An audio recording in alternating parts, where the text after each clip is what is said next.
خاندان نبوت نسب نبی کریم صلی اللہ علیہ وسلم کا سلسلہ نسب 3 حصوں پر تقسیم کیا جا سکتا ہے۔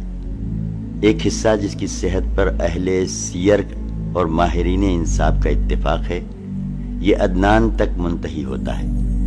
دوسرا حصہ جس میں اہل سیر کا اختلاف ہے، کسی نے توقف کیا ہے اور کوئی قائل ہے، یہ عدنان سے اوپر ابراہیم علیہ السلام تک منتہی ہوتا ہے۔ تیسرا حصہ جس میں یقیناً کچھ غلطیاں ہیں، یہ حضرت ابراہیم علیہ السلام سے اوپر حضرت آدم علیہ السلام تک جاتا ہے، اس کی جانب اشارہ گزر چکا ہے۔ ذیل میں تینوں حصوں کی قدر تفصیل پیش کی جا رہی ہے۔ پہلا حصہ محمد بن عبداللہ بن عبد المطلب شیبہ بن ہاشم عمر بن عبد مناف مغیرہ بن قصی زید بن کلاب بن مرہ بن کعب بن لوئی بن غالب بن فہر، انہی کا لقب قریش تھا اور انہی کی طرف قبیلہ قریش منسوب ہے۔ بن مالک بن نضر قیس بن کنانہ بن خزیمہ بن مدرکہ عامر بن ایلیاس بن مضر بن نزار بن معد بن عدنان۔ دوسرا حصہ عدنان سے اوپر یعنی عدنان بن عد بن حمیسہ بن سلامان بن اوس بن بوز بن قمبال بن ابی بن عبام بن ناشد بن حزا بن بلداز بن یدلاف بن طابخ بن جاہم بن ناحش بن ماقی بن ایز بن ابقر بن عبید بن الدوا بن حمدان بن سمبر بن یثربی بن یحزن بن یلحن بن ارعوی بن عیز بن زیشان بن اسیر بن افناد بن ایہام بن مقصر بن ناحس بن زارح بن سمی بن مزی بن اوزا بن ارام بن قیدار بن اسماعیل علیہ السلام بن ابراہیم علیہ السلام۔ تیسرا حصہ حضرت ابراہیم علیہ السلام سے اوپر ابراہیم بن طارح آزر بن ناحور بن ساروخ یا ساروخ بن راؤ بن فالخ بن عابر بن شالخ بن ارفخشت بن سام بن نوح علیہ السلام بن مالک بن متوشلخ بن اقنوخ، کہا جاتا ہے کہ یہ ادریس علیہ السلام کا نام ہے، بن یروح بن محلائل بن قینان بن انوشا بن شیس بن آدم علیہ السلام۔ خانوادہ نبی کریم صلی اللہ علیہ وسلم کا خانوادہ اپنے جد اعلیٰ ہاشم بن عبد مناف کی نسبت سے خانوادہ ہاشمی کے نام سے معروف ہے، اس لیے مناسب معلوم ہوتا ہے کہ ہاشم اور ان کے بعد کے بعض افراد کے مختصر حالات پیش کر دیے جائیں۔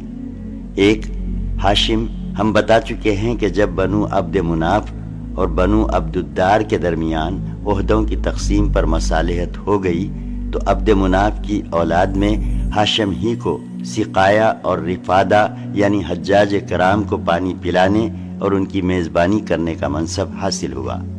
ہاشم بڑے معزز اور مالدار تھے، یہ پہلے شخص ہیں جنہوں نے مکے میں حاجیوں کو شوربہ روٹی سان کر کھلانے کا اہتمام کیا۔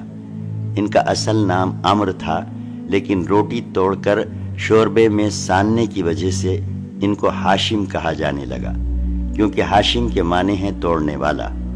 پھر یہی ہاشم وہ پہلے آدمی ہیں جنہوں نے قریش کے لیے گرمی اور جاڑے کے 2 سالانہ تجارتی سفروں کی بنیاد رکھی۔ ان کے بارے میں شاعر کہتا ہے، جس کا ترجمہ ہے، یہ عمرو ہی ہیں جنہوں نے قحط کی ماری ہوئی اپنی لاغر قوم کو مکہ میں روٹیاں توڑ کر شوربے میں بھگو بھگو کر کھلائیں اور جاڑے اور گرمی کے دونوں سفروں کی بنیاد رکھی۔ ان کا ایک اہم واقعہ یہ ہے کہ وہ تجارت کے لیے ملک شام تشریف لے گئے، راستے میں مدینہ پہنچے، وہاں قبیلے بنی نجار کی ایک خاتون سلمہ بنت عمرو سے شادی کر لی اور کچھ دنوں وہیں ٹھہرے رہے، پھر بیوی کو حالت حمل میں میکے ہی میں چھوڑ کر ملک شام روانہ ہو گئے اور وہاں جا کر فلسطین کے شہر غزہ میں انتقال کر گئے۔ ادھر سلمہ کے بطن سے بچہ پیدا ہوا، یہ 497 عیسوی کی بات ہے۔ چونکہ بچے کے سر کے بالوں میں سفیدی تھی، اس لیے سلمہ نے اس کا نام شیبہ رکھا۔ اور یثرب میں اپنے میکے ہی کے اندر اس کی پرورش کی۔ آگے چل کر یہی بچہ عبد المطلب کے نام سے مشہور ہوا۔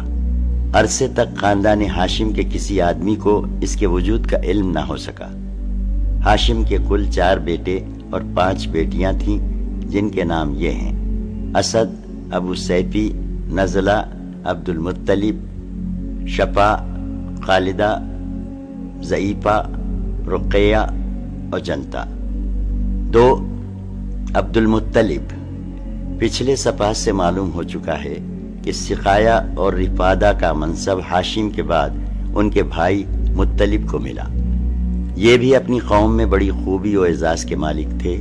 ان کی بات ٹالی نہیں جاتی تھی۔ ان کی سخاوت کے سبب قریش نے ان کا لقب فیاض رکھ چھوڑا تھا۔ جب شیبہ یعنی عبد المطلب 10-12 برس کے ہو گئے تو مطلب کو ان کا علم ہوا اور وہ انہیں لینے کے لیے روانہ ہوئے۔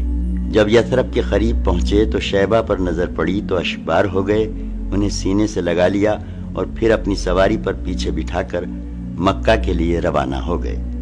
مگر شیبہ نے ماں کی اجازت کے بغیر ساتھ جانے سے انکار کر دیا، اس لیے مطلب ان کی ماں سے اجازت کے طالب ہوئے، مگر ماں نے اجازت نہ دی۔ آخر مطلب نے کہا کہ یہ اپنے والد کی حکومت اور اللہ کے حرم کی طرف جا رہے ہیں۔ اس پر ماں نے اجازت دے دی اور مطلب انہیں اپنے اونٹ پر بٹھا کر مکہ لے آئے۔ مکے والوں نے دیکھا تو کہا یہ عبد المطلب ہے، یعنی مطلب کا غلام ہے۔ مطلب نے کہا نہیں، یہ میرا بھتیجا یعنی میرے بھائی ہاشم کا لڑکا ہے۔ پھر شیبہ نے مطلب کے پاس پرورش پائی اور جوان ہوئے۔ اس کے بعد مقام رومان یعنی یمن میں مطلب کی وفات ہو گئی اور ان کے چھوڑے ہوئے مناصب عبد المطلب کو حاصل ہوئے۔ عبد المطلب نے اپنی قوم میں اس قدر شرف و اعزاز حاصل کیا کہ ان کے آبا و اجداد میں بھی کوئی اس مقام کو نہ پہنچ سکا تھا۔ قوم نے انہیں دل سے چاہا اور ان کی بڑی عزت و قدر کی۔ جب مطلب کی وفات ہو گئی تو نوفل نے عبد المطلب کے صحن پر غاصبانہ قبضہ کر لیا۔ عبد المطلب نے قریش کے کچھ لوگوں سے اپنے چچا کے خلاف مدد چاہی، لیکن انہوں نے یہ کہہ کر معذرت کر دی کہ ہم تمہارے اور تمہارے چچا کے درمیان دخیل نہیں ہو سکتے۔ آخر عبد المطلب نے بنی نجار میں اپنے ماموں کو کچھ اشعار لکھ بھیجے جس میں ان سے مدد کی درخواست کی تھی۔ جواب میں ان کے ماموں ابو سعد بن عدی 80 سوار لے کر روانہ ہوا اور مکے کے قریب ابتاح میں اترا۔ عبد المطلب نے وہیں ملاقات کی اور کہا ماموں جان گھر تشریف لے چلے۔ ابو سعد نے کہا نہیں، خدا کی قسم، یہاں تک کہ نوفل سے مل لوں۔ اس کے بعد ابو سعد آگے بڑھا اور نوفل کے سر پر آن کھڑا ہوا۔ نوفل حتیم میں مشائخ قریش کے ہمراہ بیٹھا تھا۔ ابو سعد نے تلوار بے نیام کرتے ہوئے کہا اس گھر کے رب کی قسم، اگر تم نے میرے بھانجے کی زمین واپس نہ کی تو یہ تلوار تمہارے اندر پیوست کر دوں گا۔ نوفل نے کہا اچھا ابو، میں نے واپس کر دی۔ اس پر ابو سعد نے مشائخ قریش کو گواہ بنایا، پھر عبد المطلب کے گھر گیا اور 3 روز مقیم رہ کر عمرہ کرنے کے بعد مدینہ واپس چلا گیا۔ اس واقعے کے بعد نوفل نے بنی ہاشم کے خلاف بنی عبد الشمس سے باہمی تعاون کا عہد و پیما کیا۔ ادھر بنو قزاع نے دیکھا کہ بنو نجار نے عبد المطلب کی اس طرح مدد کی ہے تو کہنے لگے کہ عبد المطلب جس طرح تمہاری اولاد ہے ہماری بھی اولاد ہے، لہٰذا ہم پر اس کی مدد کا حق زیادہ ہے۔ اس کی وجہ یہ تھی کہ عبد مناف کی ماں قبیلہ قزاع ہی سے تعلق رکھتی تھی، چنانچہ بنو قزاع نے دار الندوہ میں جا کر بنو عبد الشمس اور بنو نوفل کے خلاف بنو ہاشم سے تعاون کا عہد و پیما کیا۔ یہی پیمان تھا جو آگے چل کر اسلامی دور میں فتح مکہ کا سبب بنا۔ تفصیل اپنی جگہ آ رہی ہے۔ بیت اللہ کے تعلق سے عبد المطلب کے ساتھ 2 اہم واقعات پیش آئے، ایک چاہ زمزم کی کھدائی کا واقعہ اور دوسرا فیل کا واقعہ۔ چاہ زمزم کی کھدائی۔ پہلے واقعے کا خلاصہ یہ ہے کہ عبد المطلب نے خواب دیکھا کہ انہیں زمزم کا کنواں کھودنے کا حکم دیا جا رہا ہے اور خواب ہی میں انہیں اس کی جگہ بھی بتائی گئی۔ انہوں نے بیدار ہونے کے بعد کھدائی شروع کی اور رفتہ رفتہ وہ چیزیں برآمد ہوئیں جو بنو جرہم نے مکہ چھوڑتے وقت چاہ زمزم میں دفن کی تھیں، یعنی تلواریں، زرہیں اور سونے کے 2 ہرن عبد المطلب نے تلواروں سے کعبے کا دروازہ ڈھالا، سونے کی دونوں ہرن بھی دروازے ہی میں فٹ کیے اور حاجیوں کو زمزم پلانے کا بندوبست کیا۔ کھدائی کے دوران یہ واقعہ بھی پیش آیا کہ جب زمزم کا کنواں نمودار ہو گیا تو قریش نے عبد المطلب سے جھگڑا شروع کیا اور مطالبہ کیا کہ ہمیں بھی کھدوائی میں شریک کر لو۔ عبد المطلب نے کہا، میں ایسا نہیں کر سکتا، میں اس کام کے لیے مخصوص کیا گیا ہوں۔ لیکن قریش کے لوگ باز نہ آئے، یہاں تک کہ فیصلے کے لیے بنو سعد کی ایک کاہنہ عورت کے پاس جانا طے ہوا اور لوگ مکہ سے روانہ بھی ہو گئے، لیکن راستے میں اللہ تعالیٰ نے انہیں ایسی علامات دکھلائیں کہ وہ سمجھ گئے کہ زمزم کا کام قدرت کی طرف سے عبد المطلب کے ساتھ مخصوص ہے، اس لیے راستے ہی سے واپس پلٹ آئے۔ یہی موقع تھا جب عبد المطلب نے نظر مانی کہ اگر اللہ نے انہیں 10 لڑکے عطا کیے اور وہ سب کے سب اس عمر کو پہنچے کہ ان کا بچاؤ کر سکے تو وہ ایک لڑکے کو کعبہ کے پاس قربان کر دیں گے۔ واقعہ فیل۔ دوسرے واقعے کا خلاصہ یہ ہے کہ ابرہہ سباح حبشی نے، جو نجاشی بادشاہ حبش کی طرف سے یمن کا گورنر جنرل تھا، جب دیکھا کہ اہل عرب خانہ کعبہ کا حج کرتے ہیں تو صنع میں ایک بہت بڑا کلیسا تعمیر کیا اور چاہا کہ عرب کا حج اسی کی طرف پھیر دے، مگر جب اس کی خبر بنو کنانہ کے ایک آدمی کو ہوئی تو اس نے رات کے وقت کلیسا کے اندر گھس کر اس کے قبیلے پر پائخانہ پوت دیا۔ ابرہہ کو پتہ چلا تو سخت برہم ہوا اور 60,000 کا ایک لشکر جرار لے کر کعبہ کو ڈھانے کے لیے نکل کھڑا ہوا۔ اس نے اپنے لیے ایک زبردست ہاتھی بھی منتخب کر لیا۔ لشکر میں کل 9 یا 13 ہاتھی تھے۔ ابرہہ یمن سے یلغار کرتا ہوا مغمس پہنچا اور وہاں اپنے لشکر کو ترتیب دے کر اور ہاتھی کو تیار کر کے مکے میں داخلے کے لیے چل پڑا۔ جب مزدلفہ اور مینا کے درمیان وادی محصر میں پہنچا تو ہاتھی بیٹھ گیا اور کعبے کی طرف بڑھنے کے لیے کسی طرح نہ اٹھا۔ اس کا رخ شمال، جنوب یا مشرق کی طرف کیا جاتا تو اٹھ کر دوڑنے لگتا، لیکن کعبے کی طرف کیا جاتا تو بیٹھ جاتا۔ اسی دوران اللہ نے چڑیوں کا ایک جھنڈ بھیج دیا جس نے لشکر پر ٹھیکری جیسے پتھر گرائے اور اللہ نے اسی سے انہیں کھائے ہوئے بھس کی طرح بنا دیا۔ یہ چڑیاں ابابیل اور قمری جیسی تھیں۔ ہر چڑیا کے پاس 3 کنکریاں تھیں، ایک چونچ میں اور 2 پنجوں میں کنکریاں چنے جیسی تھیں، مگر جس کسی کو لگ جاتی تھی اس کے اعضاء کٹنا شروع ہو جاتے تھے اور وہ مر جاتا تھا۔ یہ کنکریاں ہر آدمی کو نہیں لگی تھیں، لیکن لشکر میں ایسی بھگدڑ مچی کہ ہر شخص دوسرے کو رونتا، کچلتا، گرتا پڑتا بھاگ رہا تھا۔ پھر بھاگنے والے ہر راہ پر گر رہے تھے اور ہر چشمے پر مر رہے تھے۔ ادھر ابرہہ پر اللہ نے ایسی آفت بھیجی کہ اس کی انگلیوں کے پور جھڑ گئے اور صنع پہنچتے پہنچتے چوزے جیسا ہو گیا۔ پھر اس کا سینہ پھٹ گیا، دل باہر نکل آیا اور وہ مر گیا۔ ابرہہ کے اس حملے کے موقع پر مکے کے باشندے جان کے خوف سے گھاٹیوں میں بکھر گئے تھے اور پہاڑ کی چوٹیوں پر جا چھپے تھے۔ جب لشکر پر عذاب نازل ہو گیا تو اطمینان سے اپنے گھروں کو پلٹ آئے۔ یہ واقعہ بیشتر اہل سیر کے بقول نبی کریم صلی اللہ علیہ وسلم کی پیدائش سے صرف 50 یا 55 دن پہلے ماہ محرم میں پیش آیا تھا، لہٰذا یہ 571 عیسوی کی فروری کے اواخر یا مارچ کے اوائل کا واقعہ ہے۔ یہ در حقیقت ایک تمہیدی نشانی تھی جو اللہ نے اپنے نبی اور اپنے کعبہ کے لیے ظاہر فرمائی تھی، کیونکہ آپ بیت المقدس کو دیکھیے کہ اپنے دور میں اہل اسلام کا قبلہ تھا اور وہاں کے باشندے مسلمان تھے، اس کے باوجود اس پر اللہ کے دشمن یعنی مشرکین کا تسلط ہو گیا تھا، جیسا کہ بخت نصر کے حملے 587 قبل مسیح اور اہل روما کے قبضے 70 عیسوی سے ظاہر ہے۔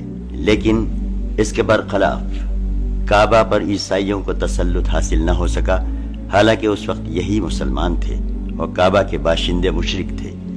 پھر یہ واقعہ ایسے حالات میں پیش آیا کہ اس کی خبر اس وقت کے متمدن دنیا کے بیشتر علاقوں یعنی روم و فارس میں آنن فانن پہنچ گئی، کیونکہ حبشہ کا رومیوں سے بڑا گہرا تعلق تھا اور دوسری طرف پارسیوں کی نظر رومیوں پر برابر رہتی تھی اور وہ رومیوں اور ان کے حلیفوں کے ساتھ پیش آنے والے واقعات کا برابر جائزہ لیتے رہتے تھے۔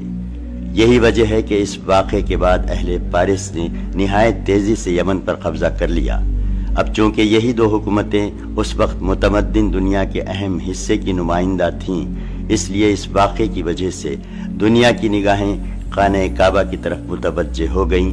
انہیں بیت اللہ کے شرف و عظمت کا ایک کھلا ہوا خدائی نشان دکھلائی پڑ گیا، اور یہ بات دلوں میں اچھی طرح بیٹھ گئی کہ اس گھر کو اللہ نے تقدیس کے لیے منتخب کیا ہے، لہٰذا آئندہ یہاں کی آبادی سے کسی انسان کا دعوی نبوت کے ساتھ اٹھنا اس واقعے کے تقاضے کے عین مطابق ہوگا، اور اس خدائی حکمت کی تفسیر ہوگا جو عالم اسباب سے بالا تر طریقے پر اہل ایمان کے خلاف مشرکین کی مدد میں پوشیدہ تھی۔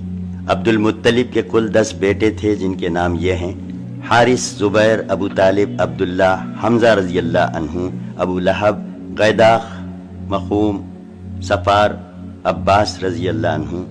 بعض نے کہا ہے کہ 11 تھے، ایک کا نام قشم تھا، اور بعض اور لوگوں نے کہا ہے کہ 13 تھے، ایک کا نام عبد الکعبہ اور ایک کا نام حجل تھا، لیکن 10 کے قائلین کہتے ہیں کہ مخوم ہی کا دوسرا نام عبد الکعبہ اور قیداخ کا دوسرا نام حجل تھا، اور قشم نام کا کوئی شخص عبد المطلب کی اولاد میں نہ تھا۔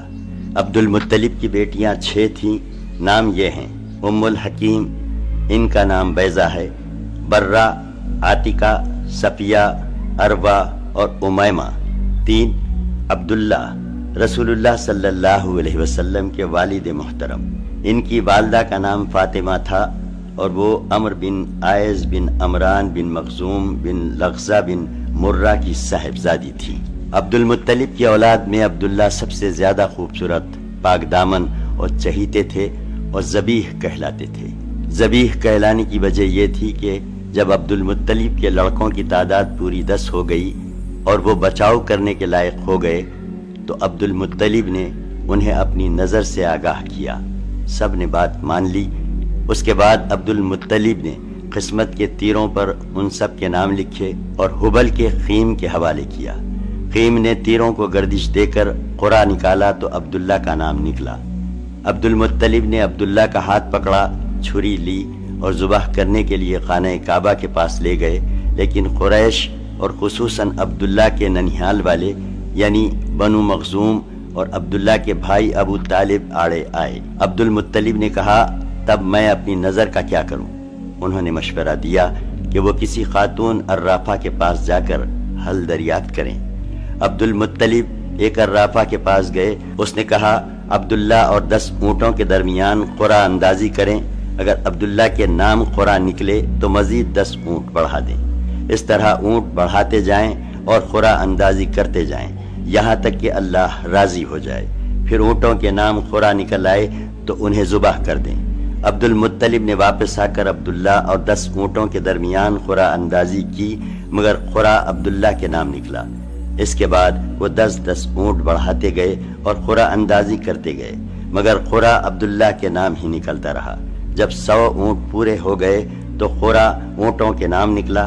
اب عبد المطلب نے انہیں عبداللہ کے بدلے ذبح کیا اور وہیں چھوڑ دیا۔ کسی انسان یا درندے کے لیے کوئی رکاوٹ نہ تھی۔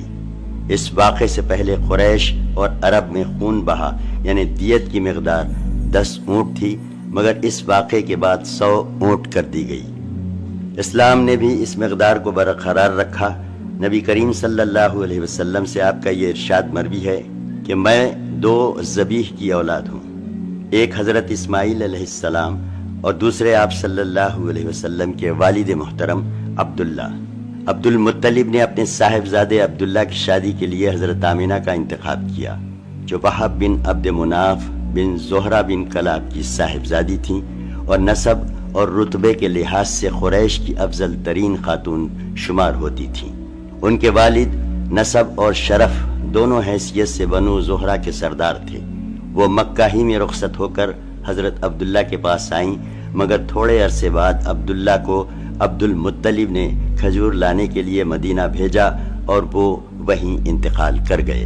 بعض اہل سیر کہتے ہیں کہ وہ تجارت کے لیے ملک شام تشریف لے گئے تھے۔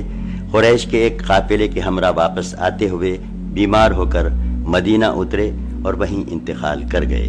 تدفین نابغہ جعدی کے مکان میں ہوئی۔ اس وقت ان کی عمر 25 برس کی تھی۔ اکثر مورخین کے بقول ابھی رسول اکرم صلی اللہ علیہ وسلم پیدا نہیں ہوئے تھے۔